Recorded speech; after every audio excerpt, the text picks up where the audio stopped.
हमारे प्रधानमंत्री ने एक कार्यक्रम में कहा कि 75 साल में भारत ने केवल अधिकारों पर फोकस किया है, इस वजह से हमारा देश कमजोर हुआ है।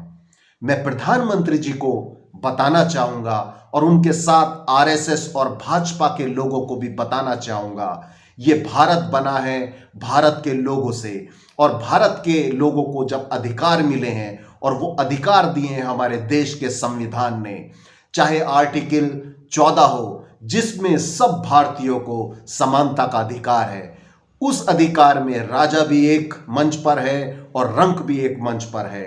आर्टिकल 21 में भारतीय संविधान के कहा गया है राइट टू लाइफ, सबको जीने का अधिकार है।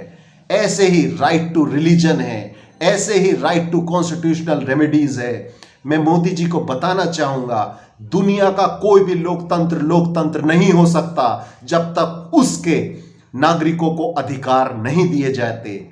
मैं मोदी जी से कहना चाहूंगा, हमारा देश गुलाम था जब अंग्रेज हमारे देश पे हुकूमत करते थे, उन्होंने केवल हमारे अधिकार ही छीने थे, लेकिन भीमराव अंबेडकर जी ने भारत को इतना सशक्त और इतना मजबूत एक संविधान दिया जिसकी वजह से आज हर भारतीय सर उठा के जी सकता है, सर उठा के अपनी आवाज बुलंद कर सकता है और सत्ता पर बैठे हुए अहंकार में डूबे हुए लोगों से सवाल कर सकता है।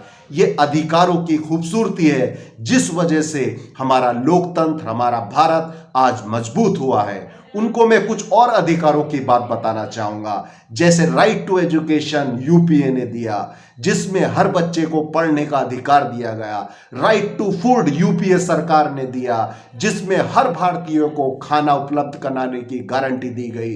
राइट टू वर्क यूपीए सरकार ने दिया जिसमें हर भारतीय को काम करने की गारंटी दी गई। मैं मोदी जी से कहना चाहूंगा, आर्टिकल 326 में भी राइट टू वोट का अधिकार दिया गया है। और मैं आरएसएस और भाजपा के लोगों को यह बताना चाहूंगा कि आर्टिकल 51A में फंडामेंटल ड्यूटीज दी गई हैं जिसमें कहा गया है कि अपनी नेशनल एंथम को और अपने नेशनल फ्लैग को हर भारतीय की एक जिम्मेदारी है, एक ड्यूटी है उसकी रिस्पेक्ट करना।